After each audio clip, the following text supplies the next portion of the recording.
Today is Tuesday, December 6th, 2011, and this is Vos de Sueños After Dark. Or maybe it's not. Maybe it's earlier than that. We'll see. Depends on how long it takes me to edit this. But this is My Little Dashie, written by Rob Cakran, 53, edited by SirPeppermintJam, based on the comic by OppositeBros.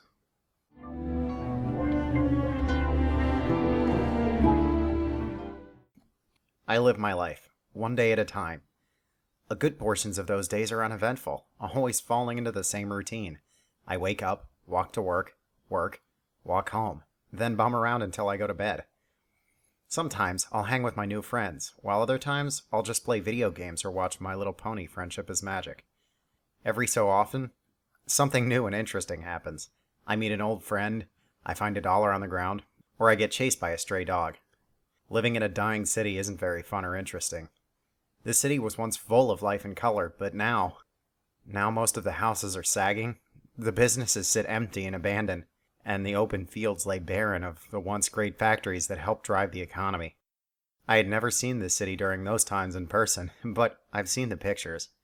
My mother and father lived happy, and they could only wish the same for me growing up. Sadly, I cannot say that I've achieved that wish of theirs. I've fallen into the same dull routine. Wake, work, sleep, repeat.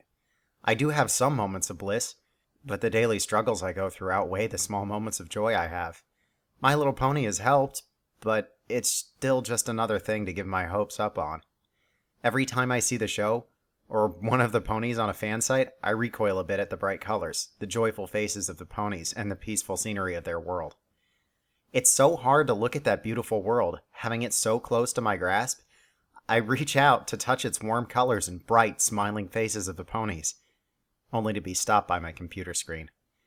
I snap back to reality. It gets to the point where I'll simply shut down my computer and walk away. I do that a lot, especially after my parents' death. I go for a walk. When I feel sad, I walk. When I feel tired, I walk. When I feel like walking, I walk. Walking has become my second life in a sense. I spend at least half of my day outside along the crumbling sidewalks and decaying suburbs. I've seen people come and go. I've seen buildings torn down, burned up, or have so much graffiti on its walls that its original color is unrecognizable.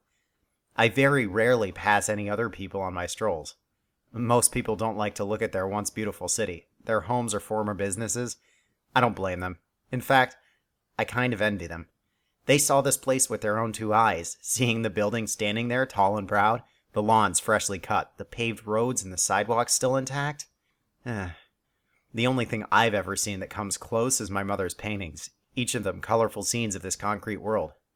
She started painting once everything crumbled beneath her feet, making the sad scenery before her look beautiful. Her masterpiece is an open field that yielded a parking garage. Over it, she drew an amazing rainbow, my favorite picture.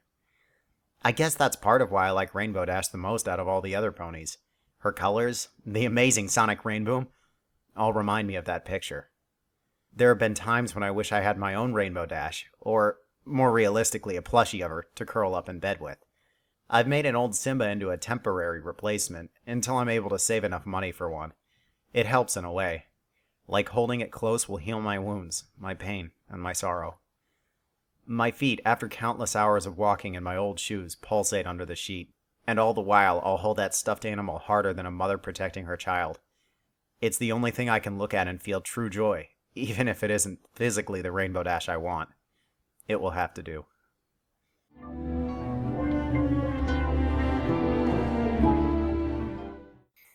Today, as usual, I walk to work. It was the same shit, just a different day, watching the same people enter the store, grab their merchandise and pay, then walk out with their bags in tow. My shift ended after several hours of this. I clocked out and started walking home. I decided to use a different route this time for a change of pace, a little something different from the normal path I walk. This part of town was hit the worst. Only a few houses still stand, and none of them occupied. It's truly a sad sight to see. Then again, it's really the only sight I see. The only sight I'll ever see. Or so I thought. I was stopped by something unusual, a stray cardboard box in the middle of the sidewalk. Now, living in this kind of area, I see trash all the time.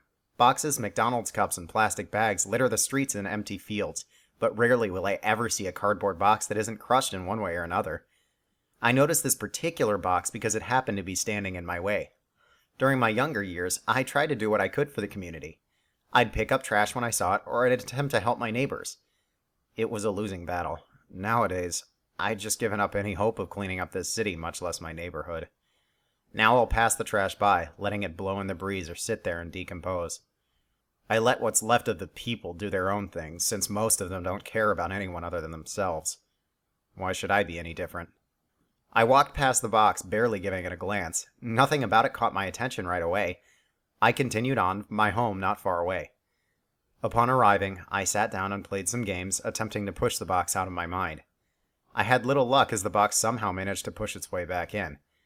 Time crept on by, and soon I found myself wanting to go for another walk. I left the house and started down my usual route when I stopped. What was it about that box that made it stick out in my mind? I turned around, starting down the path I had taken to get home. The path that I only walk once in a blue moon. Curiosity got the best of me, and I wanted some closure.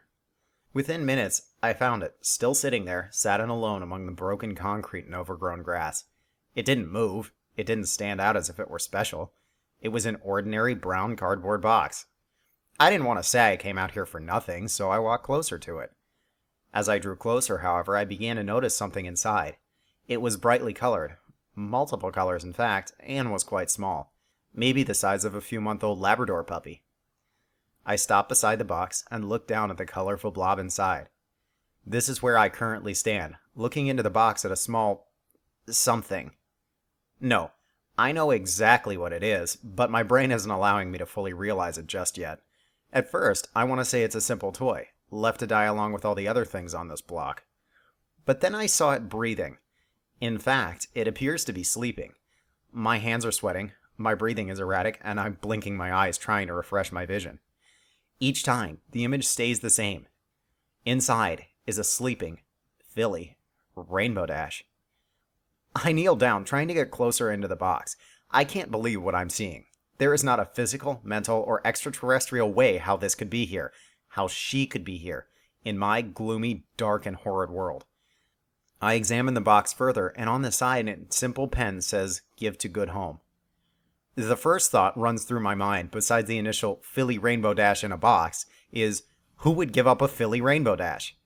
My mind is now a mess of questions. How did she get here? Why is she here? Why is she a Philly? Her flank is even barren of her cutie mark, meaning she is indeed a Philly. As I try to stretch my legs, I accidentally bump the side of the box with my foot, and the inevitable occurs. She wakes up. She looks around, rubbing her face with a foreleg, trying to wake herself up.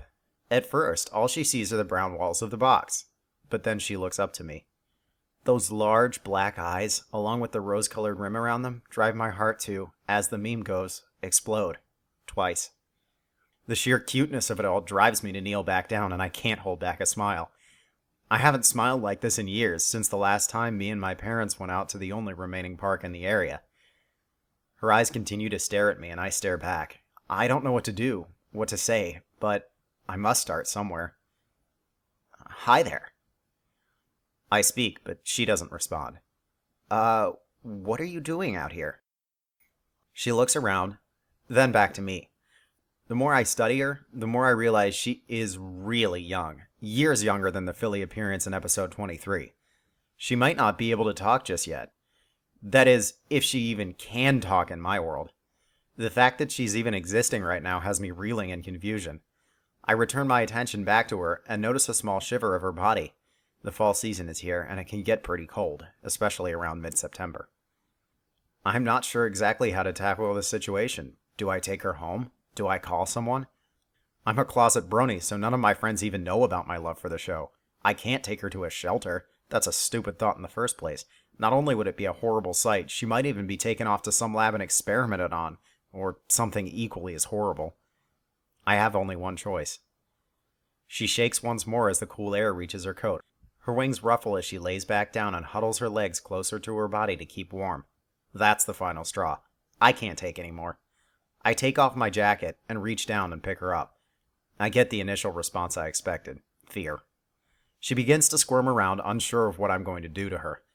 She can't fly yet, but she flutters her wings as if praying for a miracle to happen that she does magically take flight. I set her into my jacket, wrap her up so that her head is sticking out, and hold her in my arm. She continues to squirm, but then my body heat begins to finally seep through the jacket, and she settles down. It's all right. Let's get you somewhere warmer, huh? I smile at her. She looks up at me with confusion in her eyes as she tries to process what's happening. Don't worry, I'm not going to hurt you. It's getting late and you'll freeze out here. I think she understands me, for after I say those words, her eyes return to their normal size and she snuggles herself more comfortably inside my jacket. She squirms a little, trying to get into a more comfortable position. I can feel her hooves and wings poking at me as she shifts. Then, to top it all off, she rests her chin on my arm and lets out a deep sigh, closing her eyes to drift off to sleep. My heart explodes for a third time. The entire walk back, I keep an eye out for other people who pass by me. I don't want anyone else to see her. I have no way of knowing how they would react. As usual, though, I don't see a single person. It's midnight by the time I get home. Fortunately for us both, I had turned on my porch light, otherwise I might have passed it. Being one of the few occupied homes on the block meant a lot of darkness. The city even stopped running power to streetlights, so that made it all the more difficult. I glanced down at the filly, who continued to sleep in the jacket as I carried her. She was no longer shivering and felt quite warm. I walk up to my porch, careful not to make too much noise as I get my keys out, unlock the 2 deadbolts, the master lock, and finally the doorknob, and open my door. It is dark inside, due to me leaving while it was still light out. With a flick of a switch, the single light bulb in the hallway comes to life, shedding some light into the living room. Most of the furnishings are my parents'. Then again, so is the house.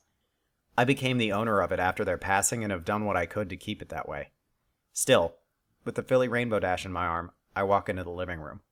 As I pass my family portrait, I greet it with a, "Hello, Mom. Hello, Dad."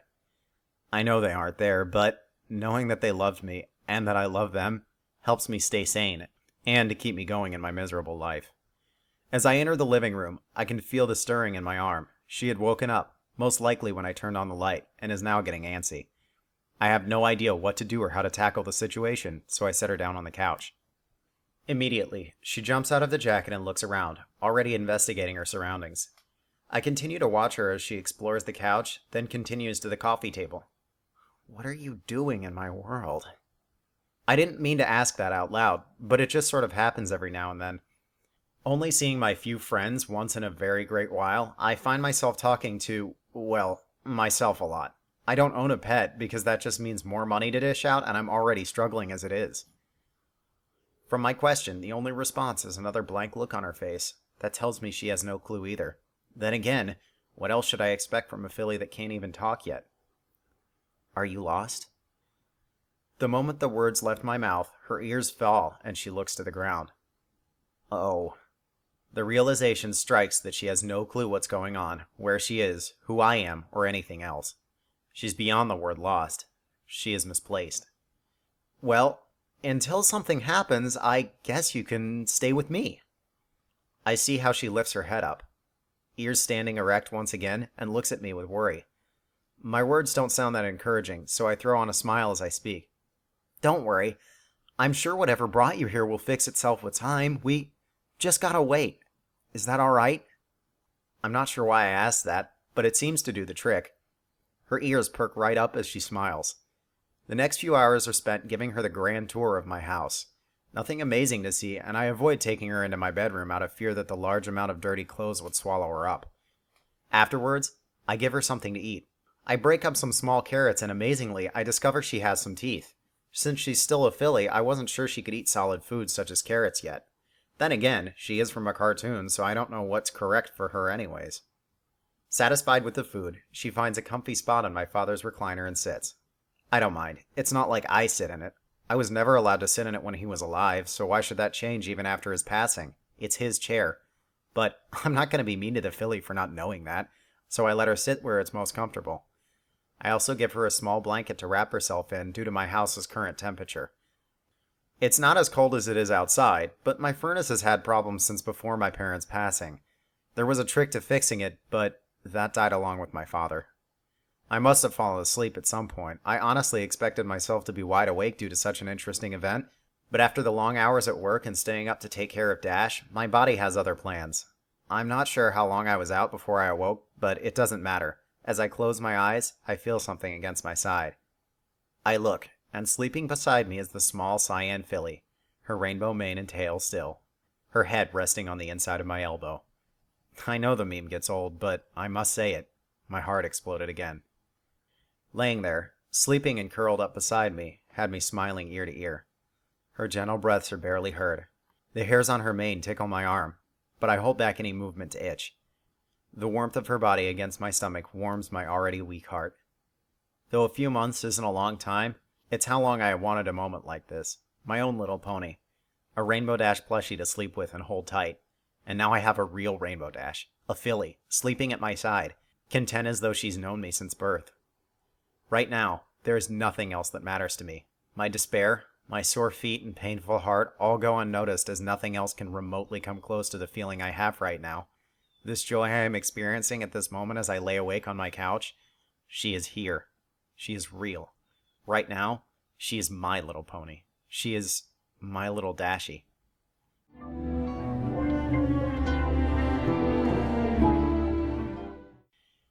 It has only been 4 months since I brought the young Rainbow Dash into my house. I've done what little research I can on the matter, but I've come to no conclusions. I have no idea why she's here, and quite frankly, I don't even care anymore. These few months with her have been the most amazing of my life. She has opened my heart up to love and joy, among other things. Right now, she sits next to me on the couch as I watch television. She seems to enjoy the morning cartoons on the local stations, and I have myself come to enjoy them. She acts much like a young child would. Then again, why wouldn't she? Another amazing feat is that she's been learning to talk. I'm not much of a teacher, or, for that matter, a parent, but I am doing my best to help her learn to speak and read.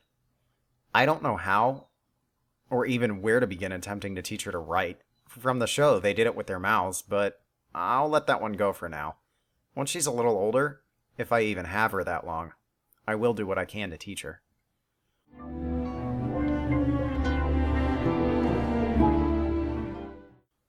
It used to be that a year would go by slowly. I would look forward to the new year, in the hopes of getting a fresh start. Now, though, I feel as though the year went by a little too quickly for me. I've decided, since I have no knowledge of her actual birth date, to make the day that I found her her birthday, September the 17th. Oddly enough, that's the very same date the second season of My Little Pony Friendship is Magic aired last year. I quit watching the show after Dashie came into my life. There was no reason for me to continue, and honestly, I don't have much time to myself anymore. It would be hard to hide me watching the show, and even harder to explain the situation if she were ever to see it, especially at her current age. She knew her name was Rainbow Dash, but I've come to calling her Pinky's pet name of Dashie, and she has no problem with it. She can fully communicate with me now, as well as read English, and she's even starting to learn how to write with, you guessed it, her mouth. I tried to invent some devices for her hoof so she could write, but it seems like writing with her mouth is more natural than moving a hoof around. One thing now troubles me with her. Every day she sits at a window looking outside. I'm not worried about her being seen by passers-by. I'm on a dead-end street, so that's the least of my worries. Still, though she doesn't say anything to me yet, I can see the hunger for fresh air in her eyes. I can't keep her in here her entire life. I keep talking like she's going to be here forever. That isn't true. One day, someday, she will return home. One day, someday, she will return home. Whether it'll be a simple poof and she's gone, or through some magical spell and Twilight shows up and takes her home to fix everything. In my heart, I hope that never happens. In my head, I know it will. It's just a matter of when. I do hope to get her outside soon. I've been checking out some of the abandoned lots and former parks on my walks to and from work, seeing where the best location would be to take her. Oddly enough, it seems the park I played in growing up would be the best option. That shall be it then. I shall take her to the park. How will I get her there? She's still relatively small, so she can be hidden inside a jacket or something. Tomorrow's supposed to be a nice day anyway.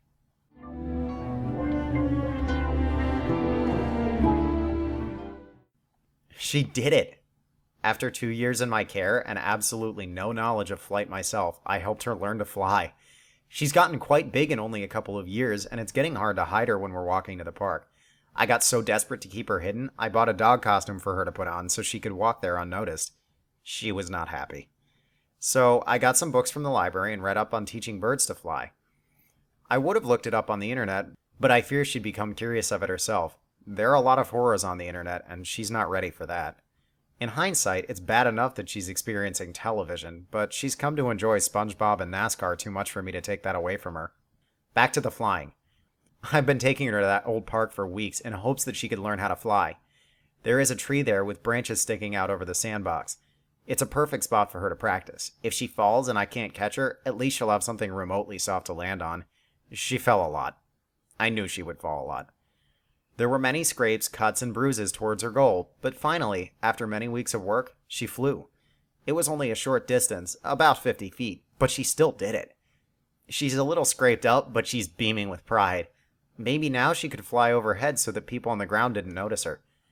I'll see if she can manipulate the clouds like she could in the show. It would make it much easier to take her places. Then she can hide on the cloud as we go to the park. Another thing that has been brought to my attention. She's asked me about having her own room. I got to thinking and realized that the house does have a spare bedroom, though my parents had filled it with my old school stuff from my younger years, as well as several of my old toys.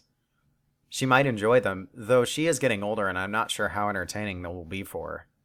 If she has her own room, I can get her own things so she can feel somewhat normal. She's pretty smart for a filly and knows the difference between our species, but she still knows nothing about her origin. She's not ready yet. The only thing I can do is keep her happy. I only wish I had a way to buy her the things she wants.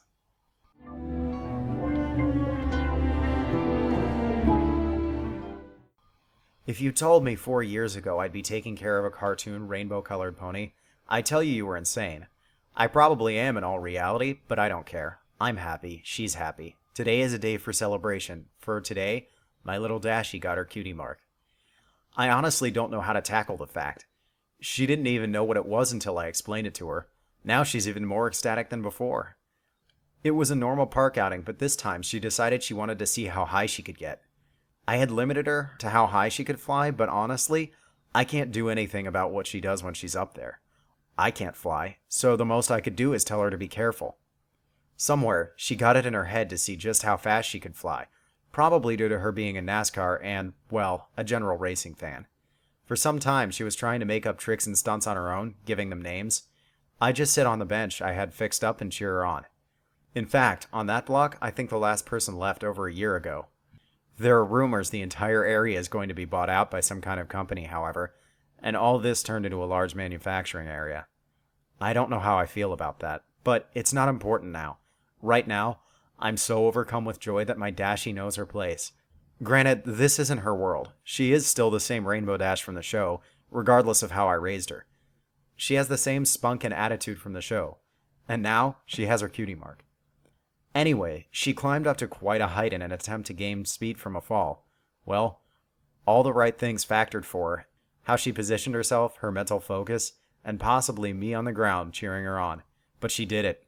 She broke the sound barrier and created a sonic rainbow overhead. I didn't even imagine it was possible to accomplish such a feat in my world.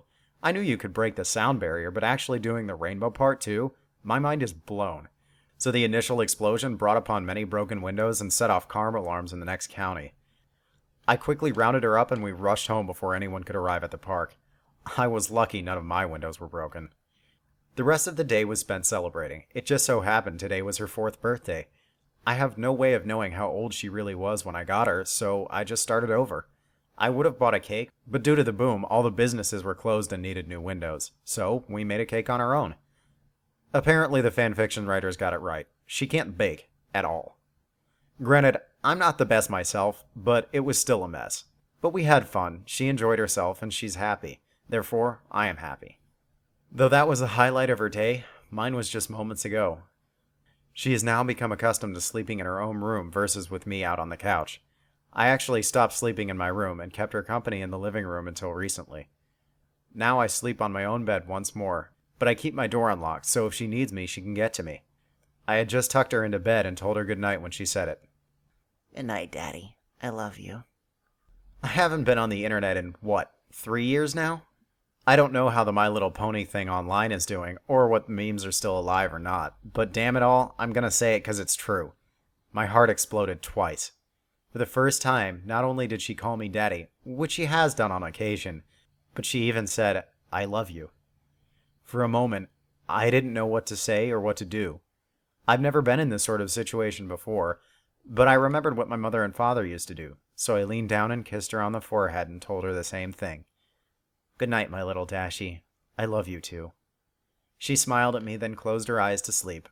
I walked out, turned off her light, making sure her SpongeBob nightlight was on, of course, and closed her door. Then I sat down on the couch. I haven't moved for an hour now, I'm so lost in thought. The few times she called me Daddy, I didn't think anything of it. I could picture why she called me that. Being with her so much made me accept it as part of taking care of her, but tonight when she said those 3 words, the realization finally sunk into my heart. I am her daddy. She considers me her daddy. And quite frankly, I consider her my daughter. Even though we are a totally different species, I still love her with all my heart. And it has taken her to speak those 3 words for me to finally realize that. I think I've finally done it. I have broken my hard shell that formed when my parents died. I let a sweet filly into my life. I gave her a home to live in, food to eat, and now a daddy to love. She has given me hope, love, and compassion, and now something I never thought I'd utter. A daughter.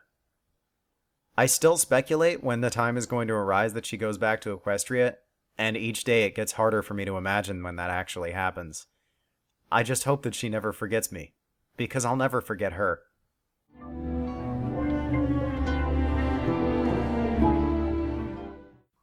I believe Dashie is at her full size now. Rounding in at about 3 feet tall, she is fully grown.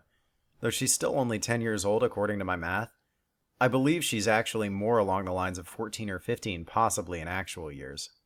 So we celebrated 5 missed birthdays and officially moving day. That's right, moving day. We moved from my parents' house thanks to me finally saving up enough money, plus getting lucky at a casino.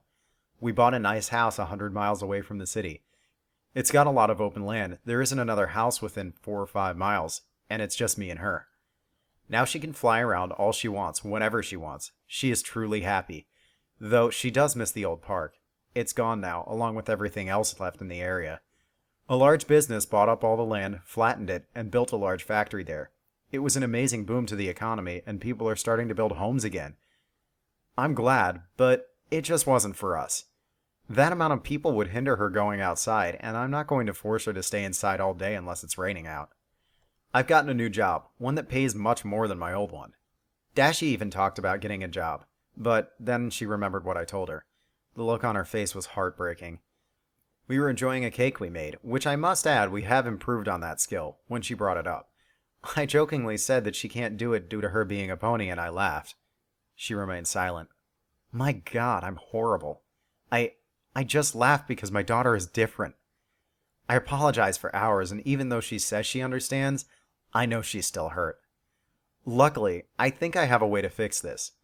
Due to the sheer size of our property, it involves a lot of cutting grass. Tomorrow, I'll modify a lawnmower for her to use so that she can have a job. I'll even pay her so that she can buy her own stuff if she wants. Though I'd have to get it for her, she can still say she actually worked for something. According to the show, she's a weather pony, and I don't have her mess with Mother Nature unless it's a dire emergency, so there really isn't a job to be had there. I still can't believe I've had her for 10 years now. My God, the time goes so fast. I wish it would slow down, so that I could have more time with her. I don't know when, but I have the sudden feeling our time together is running out. All of this has been too good to be true.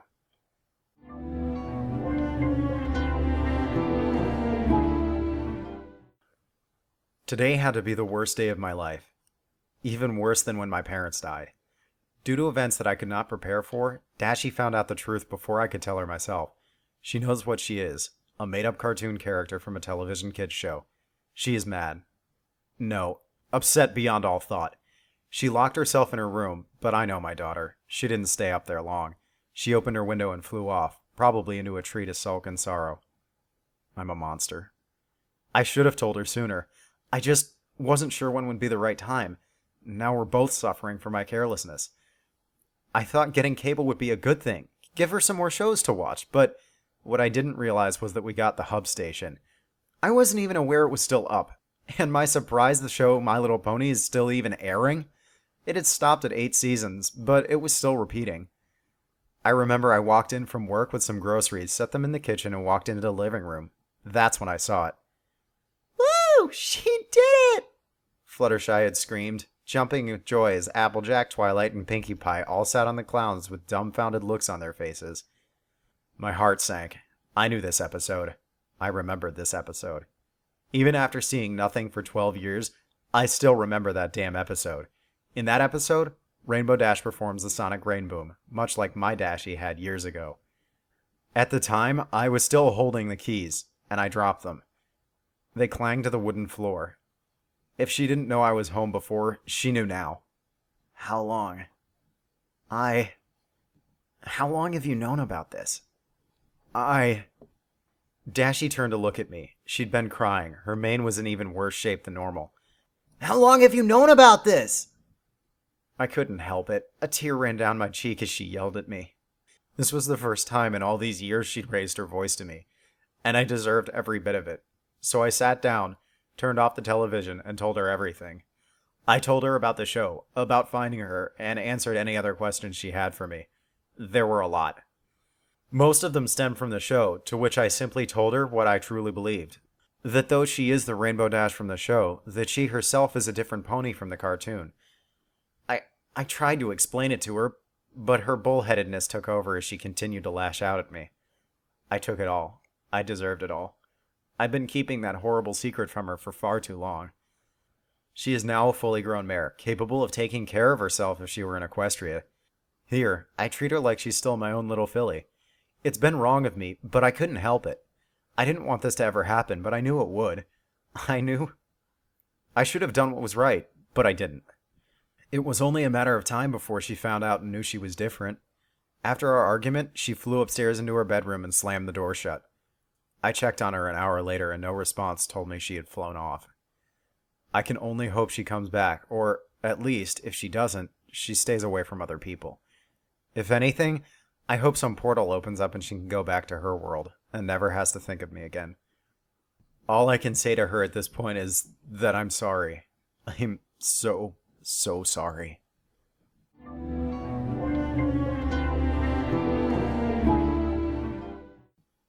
It's been 3 days since Dashie left. The night of her departure, I did something that I hadn't done in a long time. I went for a walk. I wasn't sure where I was going or how long I walked, but that's what I did. I walked. Now, 3 days later, I'm finding myself out here walking once again. I've been out for roughly 3 hours, and though it's only 5 in the afternoon, it has grown dark. A storm is brewing, and soon I'll be getting hit by the brunt of it. I turn around to begin my walk home, though I don't rush. My energy these past few days has been non-existent, as I've barely eaten anything more than some toast. I feel so lost as I walk through the woods that surrounded my home. No, our home. It's as much hers as it is mine, and nothing will change that. The rain has begun, but I do not quicken my pace. I just walk, much like I had done so long ago. The distant memory of all the pain and sorrow before Dashie begin to seep back into my mind. I haven't had these thoughts in years. The pats of water on the tree leaves help keep me distracted. It's a peaceful sound, one you would never hear in the city. The rain is picking up and my shirt is now soaking wet. I'm sure I'll be sick tomorrow morning, but I don't care. I've been sick for 3 days now, a mental illness that has been tearing me apart. My daughter is somewhere out here, hurting, needing some comfort and warmth in this rain. I wish I could be there for her, even though she may not want me to. She may not ever want to see me again from how she acted. I don't blame her. It must be such a horrible thing finding out your past like that. I can't even imagine what it would be like. I know Dashie is a strong mare, and she can pull through, but I also know how she holds a grudge at times. I'm not sure that, even if she did come back, she would ever forgive me, or more importantly, if I could even forgive myself. It's now pouring out here. The tree canopies are barely holding back torrential rain as I'm hammered by the water droplets. I stop to look around and find my bearings to return home. I'm not lost. Most of this area is easy to traverse once you get used to it. It's just that I'm also looking for Dashie as I walk. It's the reason why I'm walking in the forest in the first place. I press on, keeping a steady pace through the rain. Suddenly, I spy a large, thick tree. Its stature sticks out among the rest, and from looking at the barely wet grass underneath, I can tell that its many branches are holding back even this hard rain. I need to take a break, so I walk under the tree and sit down. The grass is barely wet with only a few small droplets making their ways down. This is the kind of tree I'd imagine Dashie would hide under during this rain. I wish it to be true, but I saw no sign of her as I approached. I close my eyes and lean against the tree hulk as I think about my life. Our life, together, as a father and daughter. We've grown so much as a family, and have been fortunate to have very few fights. None of them were as heartbreaking as the one 3 days ago. I feel a tear running down my cheek as I imagine Dashie's face again. The anger in her eyes, mixed with the confusion, just tears me apart. I want so badly to make things right, or to go back in time and stop it from happening. But I can't do either of those. What's done is done. I'm so sorry.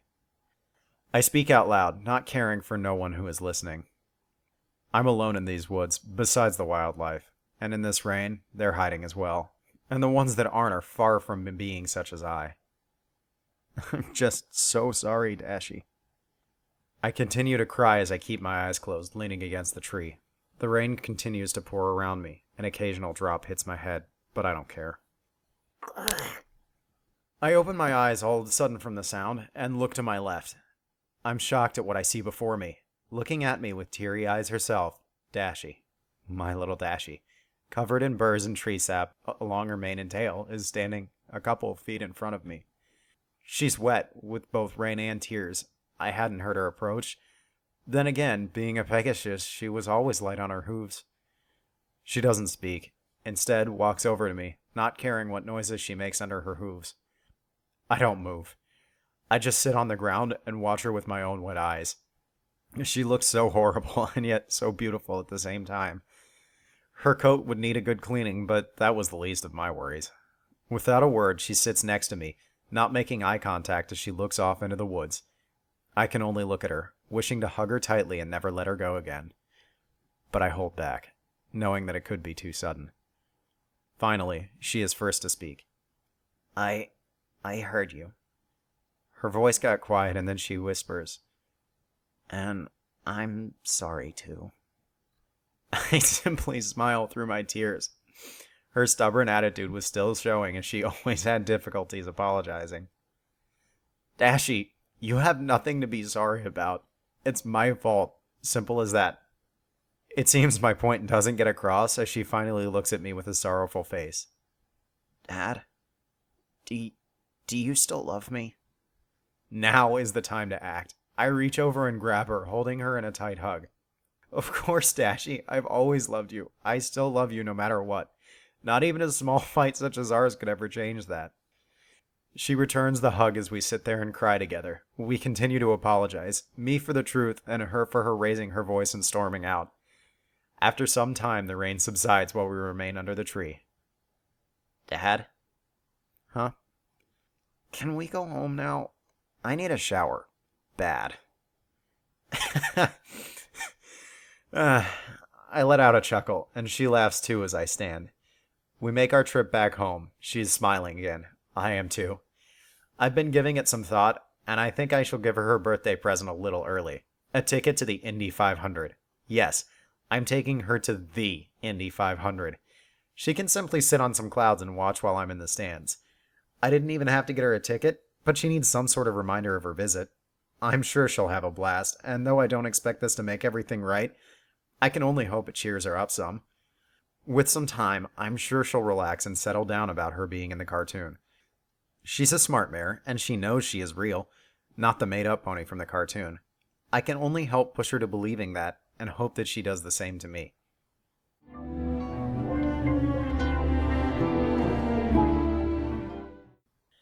There is a point in every parent's life where they have to let their child go. Whether it be for better or worse, it must happen at some point. I now sit here in my living room by myself, sulking over photographs of my distant memories of me and Dashie. On her 20th birthday, I had planned a special outing to go see a flight show. As we prepared to leave, there was a knocking at the door. Never in the years we have lived together had anyone knocked at the door. Hell, we hadn't even made arrangements for if someone did show up. I simply told her to go to her room while I took care of it. Once I heard the door shut, calmly and collectively I asked who was knocking, expecting some stranger possibly lost on his or her travels. A female voice spoke in such an elegant, yet attention-grabbing tone that I felt myself listening to her with the utmost attention. She asked if she may come in. A question I'd normally refuse within a heartbeat, and yet something about her voice was reminiscent. I couldn't help but walk over and open the door. When I first saw the figure standing on my porch, I wasn't sure if I was dreaming or hallucinating. Standing there was the radiant and majestic Princess Celestia. I was at a loss for words, fighting both emotions of brony excitement, which I had only felt when I first found Dashie, and emotions of sorrow for what I knew this meant. She stood there another second looking at me. We matched each other in eye level, her body being the size of a nearly full-grown horse. I stepped back and allowed her to enter. What caught me off guard next was the other 5 ponies who followed suit. First Twilight Sparkle, and then the rest of the gang. Applejack, Rarity, Fluttershy, and lastly Pinkie Pie bounced in. Ooh, so this is what an alien house looks like on the inside. Oh my! You have a kitchen. I'm starving. Are you starving? I can make us some... She was stopped by Applejack's hoof. Easy there, Sugar Cube. We're just here for Rainbow, so we ain't got no time for any eating. Applejack's stomach growled. No matter how hungry we are. I still wasn't sure how to completely react to all of this, but not wanting to be rude, I offered them some leftovers. We have some leftovers from dinner last night. You're more than welcome to some. Pinkie took that as an okay and ran into the kitchen with much vigor. It seemed I did not even need to tell her where anything was. She instantly knew where everything was placed. Factor it to either dumb luck or it simply being Pinkie Pie. I chose the latter. I'll go keep an eye on her, Applejack said, walking to join the hyper pony. As she passed, she tipped her hat to me. I was finding it odd the ponies were not more hesitant around a creature such as me.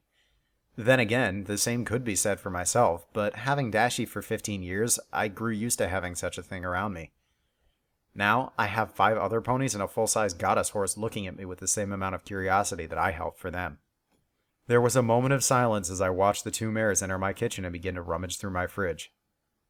I'm quite surprised, Celestia began.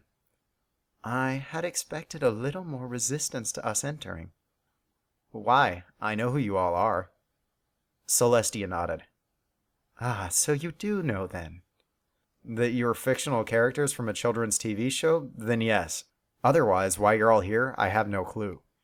The last part I lied, hoping to keep my mind at ease. I knew the reason, but I wanted to ignore it. Oh, I think you do know.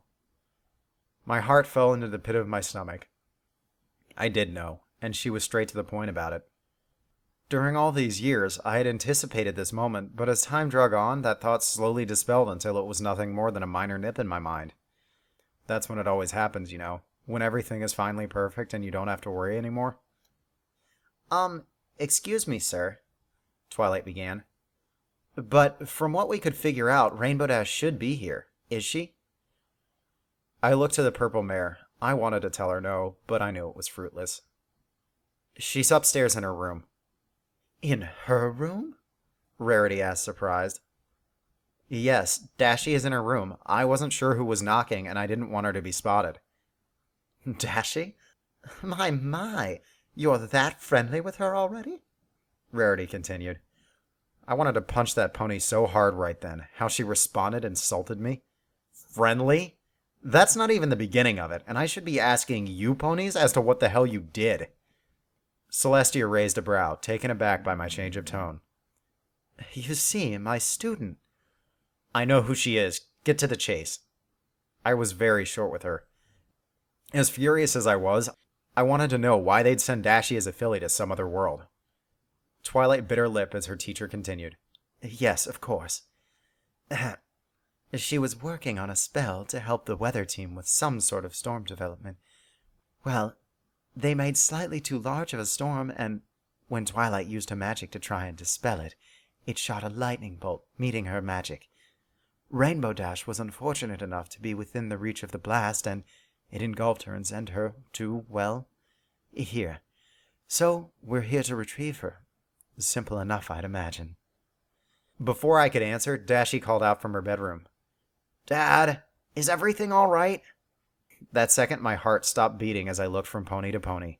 Each one's face was in pure shock and confusion. They recognized the voice of their Rainbow Dash, but she had said, Dad. Excuse me, Sugar Cube. Applejack started, returning from the kitchen. Did I just hear Rainbow call you Dad? Before I could answer, Celestia started up again. Do you care to explain? I was lost. So many things were running through my mind at once. There was only one thing I could do, and I had to do it. but I knew I wouldn't like it. Go into the living room and make yourselves comfortable. I'll be right down with her. I didn't allow a response. I turned and walked up the stairs slowly. Dad? Yeah, Dashie, I'm coming up. I looked back down at the group of ponies as they watched me ascend. We need to talk. So, that's what I did. I told her who was down there and that they were here to take her back. She had seen the cartoon every so often, from time to time, and had found the wacky adventures entertaining. She'd given up on any thought that the Rainbow Dash in the show was her, and only viewed it as another cartoon. As I talked to her, explained that those very ponies she didn't believe in were downstairs, she brushed me off with some laughs. She didn't believe me, and thought I was playing some joke on her, so I took her down to the living room. Dashie! Pinky shouted, jumping onto her cyan friend. Dashie was quick to shove the pink pony off. Hey, get away from me! She was taken back by the sudden amount of ponies filling our living room. They all looked at her with worried expressions as to why she shoved her closest friend away. Pinky's cotton candy mane went straight as she looked at me in confusion. You don't recognize me, do you? No, or any of you, Dashie continued. It hurt me in so many ways. I knew these were her friends, but so many things had happened differently that she couldn't know the truth fully, and neither did they, so I had to explain to them. I started. Dashie, take a seat, please, so I can talk to them. She did just that in her recliner. The entire time she looked at all the ponies who occupied the couches in the center of the rug next to the fireplace. It was time, but I had to start with one question. How long ago was she sent over here? The question caught them off guard, but Twilight cleared her throat as she spoke. About 15 days ago. Why? I was speechless. 15 days ago? Shit, she'd been with me for 15 years. That means a day in their world meant a year here. Well, I continued, it's been a lot more time than that here. How long? Twilight asked. 15 years. All of the ponies besides Celestia's had their mouths agape. That don't explain why she don't know us, Applejack said. Well, that's the thing. When I found her, she was a filly. Come again? From my math, I think she was no older than 4 or 5 years old. Now Celestia looked surprised. You mean to tell us that you've been taking care of Rainbow Dash for 15 years since she was a small filly? She asked. I simply nodded and looked over to Dashie, who wore an expressionless look on her face. She is... I started, but I couldn't hold back my tears any longer. I know it's not true. God, I wish it was, but... I understand. The dad makes sense now. Celestia cut me off, holding a stern look about her face. She was thinking, trying to piece together in her mind what had happened. I chalked it up to the magic, being unstable and possibly reverted her in age. For a few moments it was quiet, besides the breathing of 7 ponies and myself. Finally, it was Dashie who broke the silence.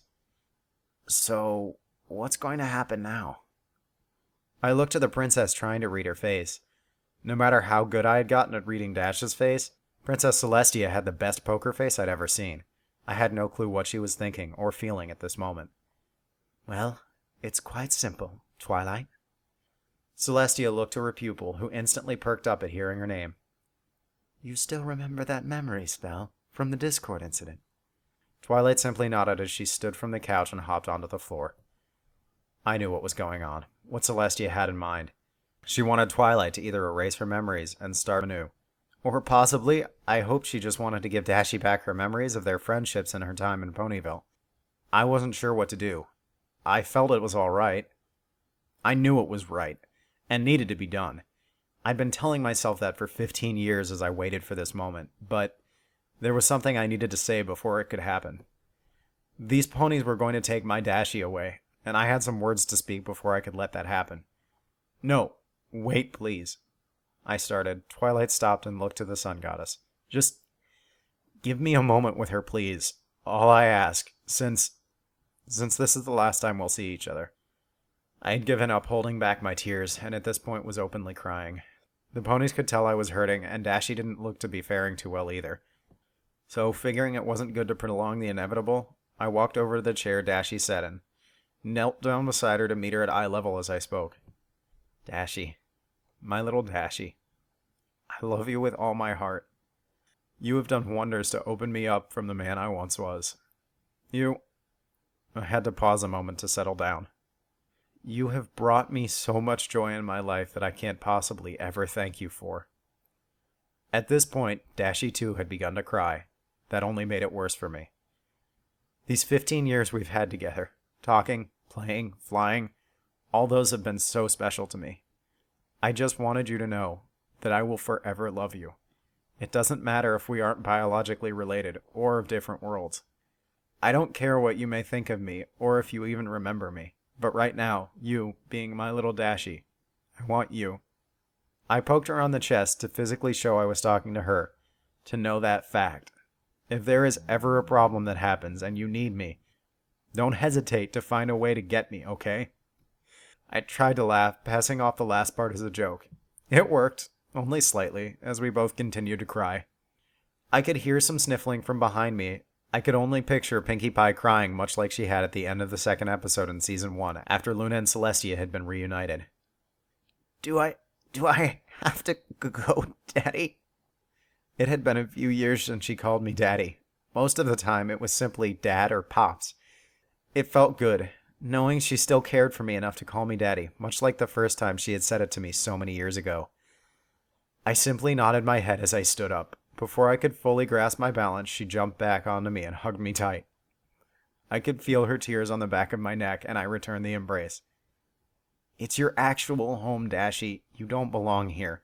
You need to go back where you belong. I belong here with you! It hurt so much to say, but I had to keep her convinced that this was the right thing to do. No, you don't.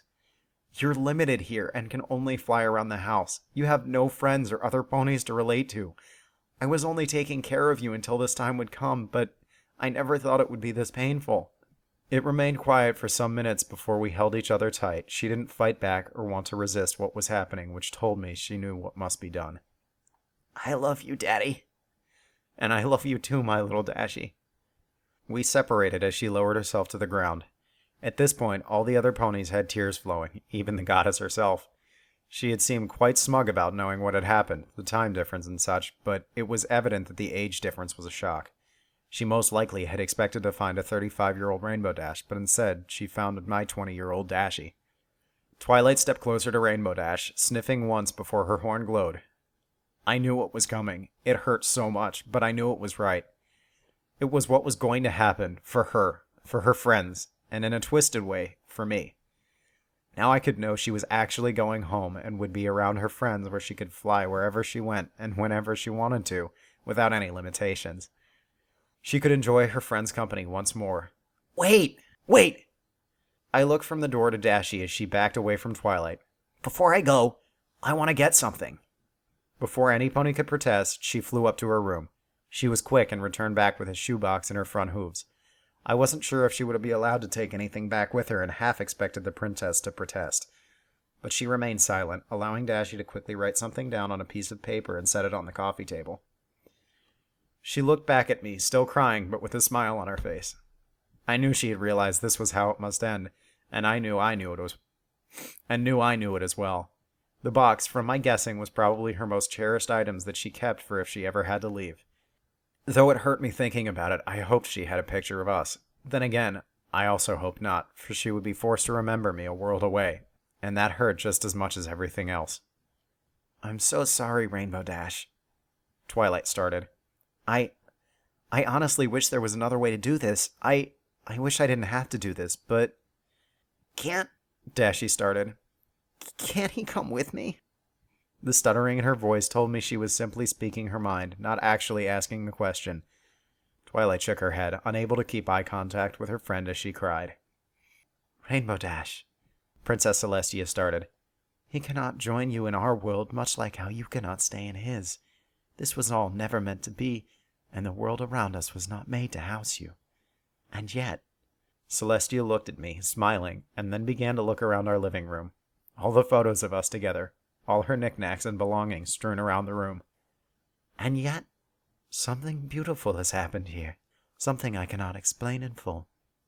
When I realized where you ended up, I expected the worst. I figured you to be ruined, tainted, and tarnished from this world's cruelty. But now, I see that it's quite the opposite. That here, this man that has raised you shows me that you are in good hooves, or hands, as it were." Dashie sniffed once, beginning to calm down as Celestia's words sunk in. Celestia then returned to looking at me, still smiling. "I cannot speak for you, but from what I see in front of me, the amount of love you both share and have shared together tells me that you raised her as if she was your own. Even with the obvious differences, you still raised her unbiased as to her species, her origins. You raised her as your daughter, which only makes this entire ordeal so much worse." I absorbed her words, as well as the other ponies in the room. "So I must say to you, dear sir, please do not hold my student accountable for this. It was never her, nor any pony else's intentions to cause this much hurt to either of you. If you must blame some pony, I would ask that you blame me. I am the one that helped bring her here. I am the one that helped to bring them here, to take Rainbow Dash back to her home, away from here."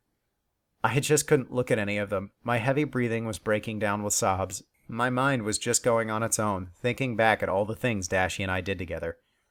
I took a deep breath as I spoke. Just how could I blame some pony for sending Rainbow Dash here? I sniffled, then cleared my throat as I continued. I nearly choked up as I searched for the words to express myself. These have been the best 15 years of my life, so if anything, I feel quite the opposite. I wish to thank you, Twilight, and the rest of you. Thank you for what you did, though not intentional. Thank you for all that came out of this. And finally, thank you for all my years of life, my love, with Dashie. I tried to smile at Twilight between sobs, but she looked on the edge of tears herself and could only look away before she cried herself. Celestia then stood from the rug she laid on and walked over to me as I stood. "No need for thanks, good sir. Instead, I wish to thank you for taking care of one of my little ponies. She would never have made it without someone much like yourself." Celestia closed her eyes and then leaned her horn towards me. I didn't move. I wasn't sure what was going on as she touched her horn to my head. I felt a sudden warmth rush through my body. She drew her horn away, still smiling as she stepped back. "Thank you." Then another pony spoke up. "Thank you, sir," Twilight added, finally able to speak through the tears. "Thank you." Applejack said. "Thank you, darling, for caring for our Rainbow Dash." Rarity spoke. Thank you," Fluttershy quietly said. "Thanks!" Pinkie shouted as she sprung up and hugged me. I couldn't help but laugh a little from her extrinsic attitude. Better yet, the rumors on the internet were true. Her mane did smell like cotton candy. I remained silent as I nodded, then looked back to Dashie, who also wore a smile on her face. The ponies all returned to Dashie as Twilight's horn began to glow once more. "Are you ready now, Rainbow?" Twilight asked again, returning Dashie and starting her magic. She simply nodded as she closed her eyes and awaited for the inevitable. It seemed time slowed down as Twilight's horn approached Dashie's forehead. My mind began forcing some random memories of us together. I can vividly remember the splashing of the bathtub from her bath times before she showered herself. I can still taste our many failed attempts at baking, and cooking in general. I still smell the outdoors from all our times at the park where she was able to spread her wings. There were so many memories that I simply had to shut off my brain so I could keep myself focused on Dashie. A single tear ran down her left cheek as I could see her eyes moving under the lids. Her mind was doing the same thing mine was, forcing our fondest memories all at once, for this would be the last time we ever saw one another. Finally, Twilight's horn touched Dashie's forehead. There was a bright light, and when I could see again, they were all gone. All the ponies had disappeared. Through my tears, I sighed in relief. It felt wrong, but it also felt right. She was now the normal Rainbow Dash that belonged in Ponyville. I stood in the living room for several more minutes, just staring blankly at the empty floor that Dashie had been standing on just moments before. Then, I looked around the room and took notice of my surroundings. I noticed things were different. Pictures that once held images of me and Dashie no longer hung from the walls. Many of the random personal items that were hers were scattered around the living room and gone as well. I was confused, so I ran up to her bedroom to look. When I opened the door, what I saw instead of her NASCAR and airshow posters mixed with her bed and other furnishings was a simple office. A cheap desk with a computer on it and an ugly-looking potted plant. It took me some time to digest what I was experiencing before I realized what must have happened. It made sense, but it still stung me in my chest. To make sure nothing happened between worlds, Celestia must have removed any existence of Dashie ever being here, being with me. 15 years, all down the drain as her existence was wiped from the planet. I felt all those years were for naught, wasted as I wouldn't be able to remember her. And yet, my memories still lingered of her. I could remember everything, as if it was still as vivid as when it happened. Then the thought clicked. She did something with her magic when she touched me with her horn. Did she protect my memories so that I would remember her? Had she done the same for Dashie? I walked back downstairs and into the living room while I thought. On the coffee table sat a book. I recognized it. It was my photo album. I sat down on the couch and opened it up to the first page. There was my mother and father with me shortly after I was born. I continued to flip through them, looking at my own past. There was a gap after my parents died, but to keep my mother's dream going, I had picked it back up, making false pictures of happy times and enjoying my life to stick into her book of memories. Then, I opened up to a piece of paper. I picked it up and immediately recognized the handwriting. Or, more correctly, mouth writing. I speculated that this is what she had written down before she left. Dad, for 15 years you took care of me. For 15 years you loved me, played with me, and made sure I enjoyed my life in a world that was not meant to house me. I'm not a man of many words, but even though I told you this in person, I felt you needed a written version so you would always know it was all real. I love you, Daddy. You helped shape me into the mayor I am now. I'm not sure what's going to happen, if I'll remember any of this or not, but I want you to know that you did a darn good job of raising me, even if I was a bit stubborn at times and short with you during the others. With Celestia's permission, I hope to allow you to keep our photos, our memories, with you so that you will never forget. Again, I love you, and thank you. Your little daughter always, your little Dashie forever, Rainbow Dash. I set the note back on the page, flattening it with my hand as I felt dried tear marks littering the paper. I read the note over and over and over again until I had it memorized. Then, I turned the page and was greeted with Dashie's Philly smile. So now I sit here, looking through my photo album of our time together. Her first bath, her first words, her first drawing, even her first preened feather, all in this book of memories. Everything else in the house is gone, but what I had put into this book remains. I don't dare ever change that either, but I will continue to add to it, to show that those years with her helped not only shape herself, but helped shape me as well. I'm a new man from what I was 15 years ago. Changed, given another chance by a sheer miracle of fortunate events that transpired from somewhere I can't even speculate. If I had never gone back and checked that box, if I had done something different than I had, could have changed everything between us. I guess I'm lucky that it all worked out. I can gladly say I've achieved my parents' only wish. For me to be happy. Though I am saddened, I am still happy for the time I had with her. So now I sit alone in this empty house, staring at my mother's rainbow picture with a smile plastered on my face. Every time I see it, I think of Dashie. I should be crying. I should feel horrible and want nothing but my daughter back. And yet, I feel relieved to know that everything is all right. She didn't run away or leave on bad terms. She is gone, home, to where she belongs, and is safe. I look back down to my photo album, turning to the page to our most recent photo. The pages are blank. I still have a lot of my life left ahead of me, and I plan to make the best of it. For myself, for my little Dashie.